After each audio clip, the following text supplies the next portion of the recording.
The UN thinks 1 million Uyghurs are being detained in camps, maybe more.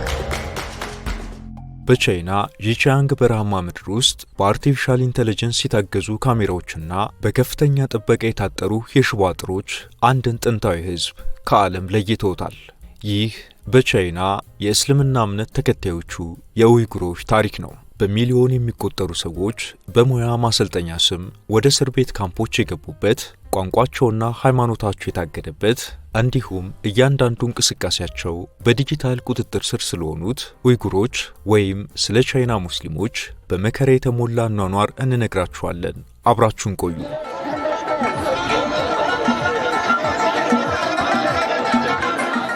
ኡይጉሮች በታሪካቸው የሁለት ዓለማት መገናኛ ናቸው። በጄኔቲክ ወይም በዘረመል ጥናቶች እንደተረጋገጠው የኡይጉር ሕዝብ የምስራቅ እስያና የምዕራብ ዩራሺያ ወይም የኢንዶ አውሮፓውያን የዘር ድብልቅ ነው። ይህ የሆነው በጥንቱ ሲልክ ሮድ ላይ የሚገኙት የንግድ ማዕከላት ውስጥ የተለያዩ ሕዝቦች ይገናኙና ይዋሃዱ ስለነበር ነው። ይህም ኡይጉሮችን ከሌሎች የቻይና ማህበረሰቦች ለየት ያለ የፊት ገጽታና የዘር ግንድ እንዲኖራቸው አድርጓቸዋል። በመጀመሪያዎቹ ዘመናት የቡዲስትና የሌሎች እምነቶች ተከታዮች የነበሩት ኡይጉሮች በ10ኛው ክፍለ ዘመን አካባቢ በካርካኒድ ስርወ መንግስት አማካኝነት የእስልምና ሃይማኖትን ተቀበሉ። ይህ የሃይማኖት ለውጥና የቱርኪክ ቋንቋቸው ከቻይናውያን የሃን ባህል ፈጽሞ የተለየ ማንነት እንዲኖራቸው አድርጓቸዋል። በቻይና ዢጂያንግ ግዛት ውስጥ በኡይጉር ሙስሊሞች ላይ እየደረሰ ያለው ግፍ በዘመናዊው ዓለም ካሉ እጅግ አሳሳቢ ሰብአዊ ቀውሶች አንዱ ሆኗል። ይህ ጉዳይ በንጹሃን ዜጎች ላይ የሚፈጸም ስልታዊ ጭቆና፣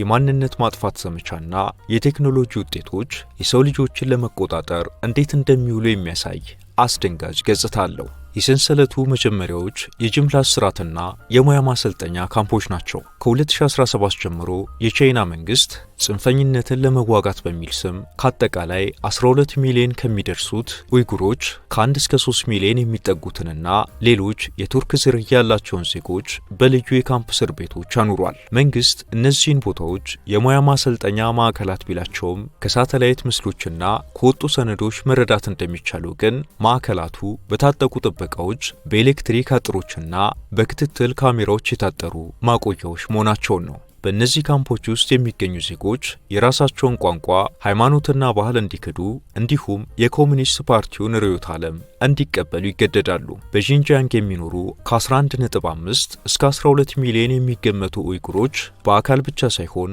በዲጂታል መንገድም ታስሯል። ቻይና የፊት መለያ ቴክኖሎጂ ወይም ፋሻል ሪኮግኒሽን የዲኤንኤ ናሙናዎችንና የሞባይል መተግበሪያዎችን በመጠቀም እያንዳንዱን የኡይጉሮችን እንቅስቃሴ ትቆጣጠራለች።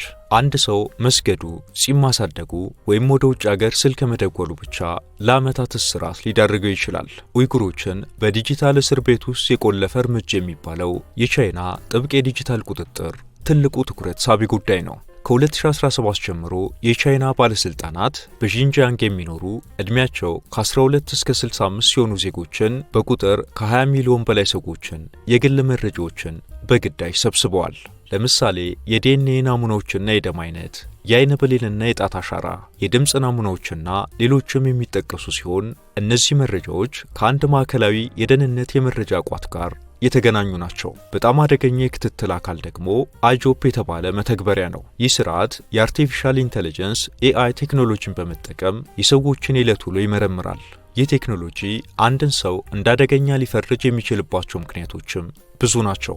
ግለሰቡ ከመጠን በላይ ኤሌክትሪክ የተጠቀመ እንደሆነ፣ በመደበኛነት ባልተለመደ በር መውጣትና መግባትን ካዘወተረ፣ በሞባይል ስልኩ ላይ አጠራጣሪ የተባሉ መተግበሪያዎችን ከጫነ ቴክኖሎጂ ይህንን ሰው አጠራጣሪ ብሎ ምልክት ይሰጣል። ከዛም ወዲያው ፖሊስ ደርሶ ግለሰቡን ለምርመራ ወይም ለእስር ይወስዷል። ይህ ብቻም አይደለም። ኡይጉሮች በሚኖሩባት በዢጂያንግ ግዛት ውስጥ ከ1 ሚሊዮን በላይ የክትትል ካሜራዎች ተተክሏል። እነዚህ ካሜራዎች ተራ ካሜራዎች ሳይሆኑ የሰዎችን ዘር ወይም ኤትኒክ ፕሮፋይል መለየት የሚችሉ ናቸው። አንድ ኡይጉር በካሜራው ሲታይ ከካሜራው ጋር የተያዘው መተግበሪያ ለፖሊስ ጥቆማ ሊሰጥ ይችላል። በተጨማሪም በመንገዶች ላይ ባሉ የፍተሻ ጣቢያዎች የግለሰቦች ስልክ በግዳጅ እየተወሰደ ውስጥ ያሉት ፋይሎች በሙሉ ይፈተሻሉ። የሆነ ሆኖ የቻይና መንግስት ይህ ቁጥጥር ስርዓት ለሰላም አስፈላጊ መሳሪያ ነው ሲለው፣ ለኡይጉሮች ግን የግል ነጻነትን ሙሉ በሙሉ የሚገፍና በእያንዳንዱ የህይወት እንቅስቃሴያቸው ላይ ፍርሃትን የሚሰራ የዲጂታል ሰንሰለት ነው። ጸሐፊዎች ከትዝብታቸው መነሻነት እንደሚሉት በኡይጉሮች ላይ እየደረሰ ያለው ግፍ የሰው ልጅ በቴክኖሎጂ የታገዘ አምባገነንነት ምን ያህል ጥልቅ ሊሆን እንደሚችል የሚያሳይ ማስጠንቀቂያ ነው ይላሉ። የኡይጉሮች ድምፅ መታፈን የፍትህ መጓደል ብቻ ሳይሆን የሰው ልጅ መሰረታዊ ነጻነት አደጋ ላይ መውደቁን ያሳያል ሲሉ ይጨምራሉ።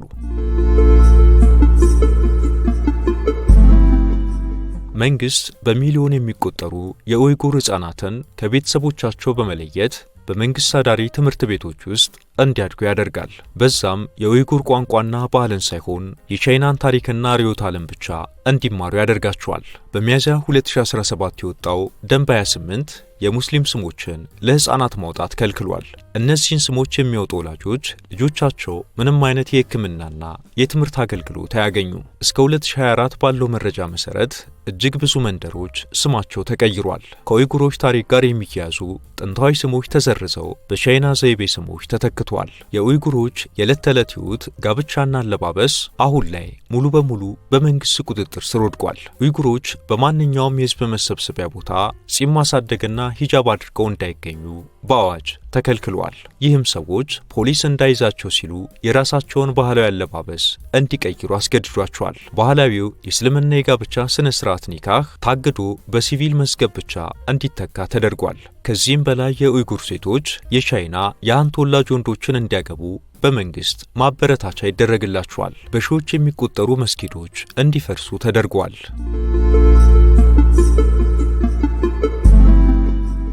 የሙያ ትምህርትና ስልጠና ማዕከላት ጉዳይ በጂጂያንግ ውስጥ እጅግ አነጋጋሪ ናቸው። የቻይና መንግስት እነዚህን ማዕከላት ትምህርት ቤቶች ሲላቸው፣ ዓለም አቀፉ ማህበረሰብ ግን የጅምላ እስር ቤቶች በማለት ይገልጻቸዋል። የቻይና መንግስት እነዚህን ማዕከላት ሰዎችን ከጽንፈኝነት ለማላቀቅና የሥራ ዕድል ለመፍጠር የታለሙ መሆናቸውን ይገልጻል። ሰልጣኞች የማንደሪን ቋንቋ፣ የቻይናን ሕግና የተለያዩ የሙያ ክህሎቶችን በነፃ እንደሚያገኙ እንዲሁም ተመርቀው ሲወጡ በቂ የሥራ ዕድል እንደሚመቻችላቸው ይገልጻል። የአውስትራሊያ የስትራቴጂክ ፖሊሲ ተቋም ASPI በሳተላይት ምስሎች ባደረገው ጥናት መሰረት ግን ከ2017 ጀምሮ ከ380 በላይ በትምህርት ስልጠና ማዕከላት ስም የእስር ማዕከላት መገንባታቸውን አረጋግጧል። እነዚህ ማዕከላት በቻይና መንግስት ትምህርት ቤት ቢባሉም እንደ ታጣቂ ዘበኞች፣ የጥበቃ ማማዎችና የኤሌክትሪክ አጥሮች ያሉ የከፍተኛ ጥበቃ እስር ቤት መስፈርቶችን ያሟሉ ናቸው። ዘገባዎች እንደሚያሳዩት ሰዎች ወደ እነዚህ ማዕከላት የሚላኩት ወንጀል ሰርተው ሳይሆን አጠራጣሪ የተባሉ ተግባራትን በመፈጸማቸው ብቻ ነው። ለምሳሌ ጺም ማሳደግ ወይም ሂጃብ መልበስ፣ በመደበኛነት መስገድ፣ ወደ ውጭ አገር ስልክ መደወል ወይም ዘመድ መኖር፣ ከመጠን በላይ ሃይማኖተኛ መሆን ጥርጣሬ ያጭራሉ ተብለው የተቀመጡ ናቸው። የተባበሩት መንግስታት የሰብአዊ መብት ኮሚሽን በበኩሉ በ2022 ባወጣው ሪፖርት በማዕከላት ውስጥ የዘፈቀደ እስራት፣ ስቃይ ስለመኖሩ አሳማኝ መረጃዎች ማግኘቱን ገልጿል። ቻይና እነዚህን የእስር ማዕከላት የሙያ ማሰልጠኛዎች ብትላቸውም የወጡ መረጃዎች ግን የኡይጉሮችን ማንነት ለመስበር የተዘረጋ ስልታዊ የጭቆና መዋቅር መሆኑን ያሳያሉ። በእነዚህ የእስር ማዕከላት በአንድ ጠባብ ክፍል ውስጥ ከ20 እስከ 40 የሚሆኑ ሰዎች ይታጎራሉ።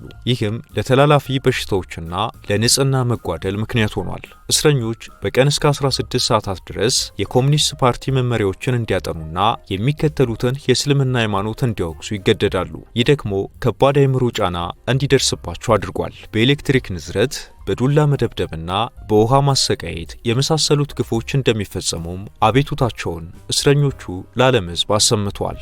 ብዙዎቹ ታሳሪዎች በግዳጅ ለፋብሪካ ስራዎች እንደሚሰማሩም ይነገራል። ይህም በዓለም አቀፍ ደረጃ የምንጠቀምባቸው የጥጥ ውጤቶችና የኤሌክትሪክ መለዋወጫዎች በኡይጉሮች ደምና ላብ የተመረቱ ሊሆኑ ይችላሉ የሚል ግምት ተቀምጧል። ቻይና ግን ይህንን ሁሉ ክስ የምዕራባውያን ፕሮፓጋንዳ ነው በማለት ታጣጥሏለች።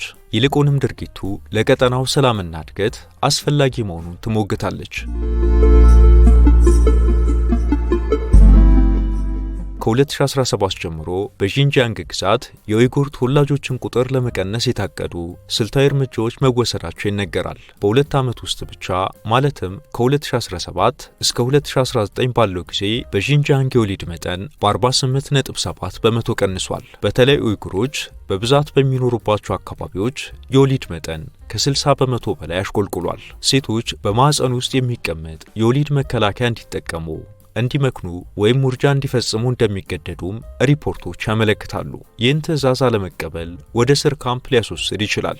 ስለዚህም ዘር መተካትን ምኞት ብቻ አድርገው የኖሩ የግፉ ሰለባዎች ብዙ ናቸው ይላሉ። ይህን በሚያጠናክር ሁኔታ መንግስት ለወሊድ መቆጣጠሪያና ተያያዥ ጉዳዮች የሚመድበው በጀት በሁለት ዓመት ውስጥ ከ700 በላይ % ማደጉን መንግስት ለጉዳዩ የሰጠውን ትኩረት ያሳያል። በዚህ ጉዳይ ላይ ቻይና የወሊድ መጠን መቀነሱን ባታሰባብልም ነገር ግን ምክንያቱ የሰዎች የትምህርት ደረጃ ማደግና የኑሮ ዘይቤ መለወጥ እንጂ አስገዳጅ ፖሊሲ አይደለም ትላለች። ማሰቃየትን የምዕራባውያን የፈጠራ ተረት በማለት ሙሉ በሙሉ ትክዳለች። እዚህ ላይ በዓለም አቀፍ ደረጃ በቻይና ላይ የሚነሱት ክሶች ቻይና የዘር ማጥፋት ወንጀል እየፈጸመች ነው የሚል ክስ እንዲቀርብባት ዋና ምክንያቶች ናቸው።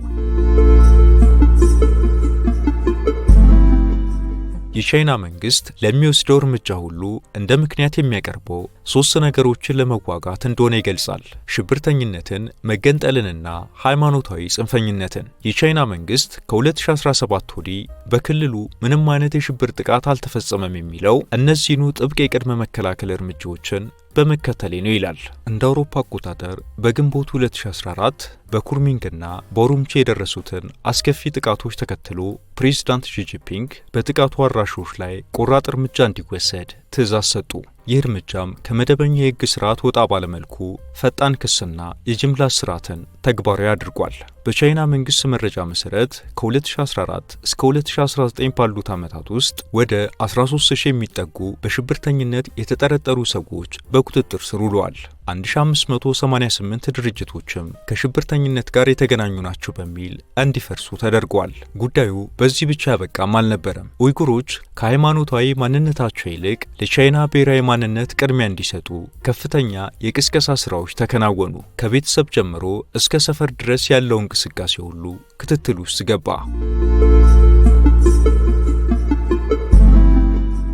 ምንም እንኳን ቻይና ምንም የምደብቀው ነገር የለም ብትልም በክልሉ ያለውን እውነታ ለማጣራት የሚደረጉ ጥረቶች ግን እጅግ አስቸጋሪ ናቸው። የቻይና መንግስት የውጭ ዲፕሎማቶችና ጋዜጠኞች ሺንጂያንግን እንዲጎበኙ ቢፈቅድም ጉብኝቱ በመንግስት በተመረጡ ቦታዎችና አስቀድሞ በተዘጋጁ መንገዶች ላይ ብቻ የተገደበ ነው። የቀድሞዋ የተባበሩት መንግስታት የሰብአዊ መብት ኮሚሽነር ሚሼል ባችሌት በ2022 ሺንጂያንግን ቢጎበኙም ከእስረኞቹ ጋር በግል የመገናኘትና በነጻነት የመንቀሳቀስ ዕድል አልተሰጣቸውም። ይህም ጉብኝቱ ለቻይና ፕሮፓጋንዳ ማድመቂያ ሆኗል በሚል ተተችቷል። ሺንጂያንግ ውስጥ በነጻነት መረጃ ለመሰብሰብ የሚሞክሩ ጋዜጠኞች በአፋጣኝ ከሀገር እንዲባረሩ ይደረጋሉ።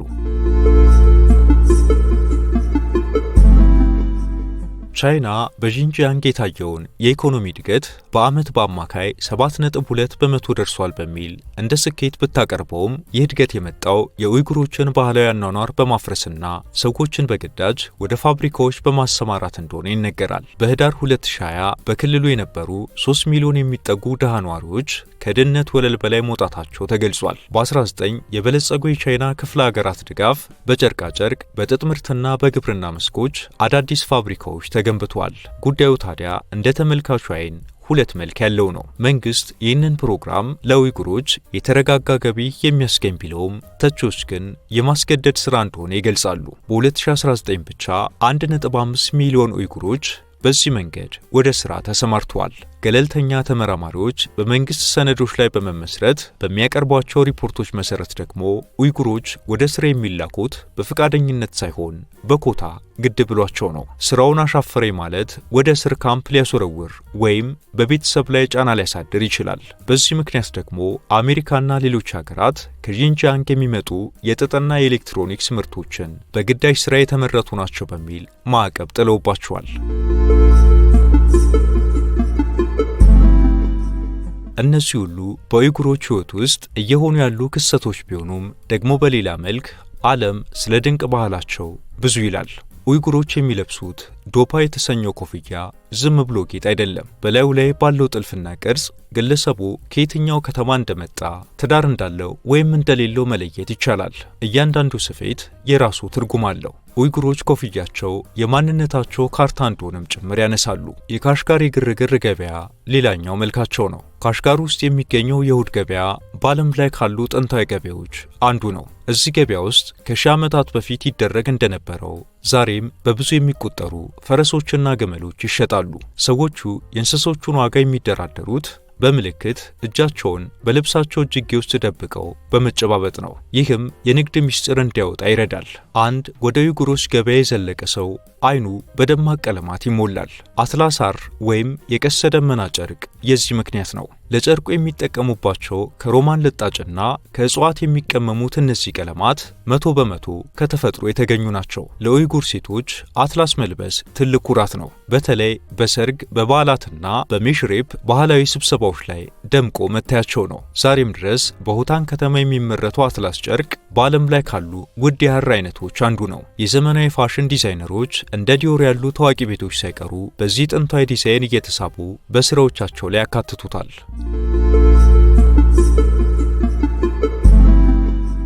የኡይጉርን ባህል የሙዚቃ ኢንሳይክሎፔዲያ የሚያሰኘው የ12 ሙቃም ጉዳይ ብዙዎችን የሚያስገርም ነው። ዝም ብሎ የዜማዎች ስብስብ አይደለም። ነገርየው የኡይጉር ሕዝብ ፍልስፍና፣ ስነ ጽሑፍ፣ ታሪክና መንፈሳዊነትን የተላበሰበት ታላቅ የጥበብ ሙዚየም ነው። እያንዳንዱ ሙቃም የራሱ የሆነ ስም፣ ስሜትና ታሪክ አለው። ሙሉውን 12 ሙቃም ከመጀመሪያው እስከ መጨረሻው ተጫውቶ ለመጨረስ ከ24 ሰዓታት በላይ ይፈጃል። በአጠቃላይ ከ300 በላይ የተለያዩ ዜማዎችንና ከ4000 በላይ የግጥም ስንኞችን በውስጡ ይዟል። እነዚህ ግጥሞች የመካከለኛው እስያ ታላላቅ ገጣሚያን የጻፏቸው ጥልቅ የፍቅርና የጥበብ መልእክቶች ናቸው።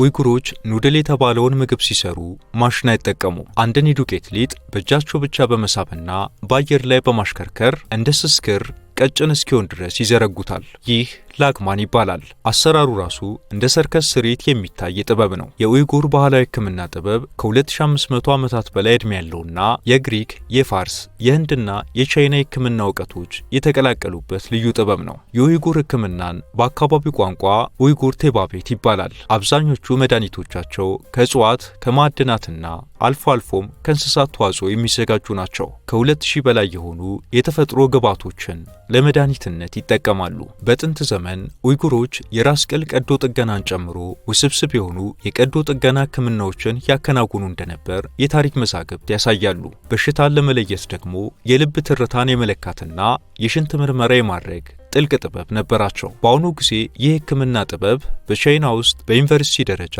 ትምህርት እየተሰጠበት ሲሆን በተለይ ለስር የሰደዱ ህመሞች እንደ ስኳርና የቆዳ በሽታዎች እንደ አማራጭ ሕክምና በሰፊ ይፈለጋል። አብራችሁን ስለቆያችሁ እናመሰግናለን። ላይክና ሳብስክራይብ በማድረግ እንዲሁም የተሰማችሁን ኮሜንት ላይ በማስፈር አጋርነታችሁን እየጠየቀን በዚህ ጉዳይ ላይ ቢሰራ የምትሉት ቢኖር ሁሌም ዝግጁ ነን። የዛሬውን አበቃን። በያላችሁበት ሰላም።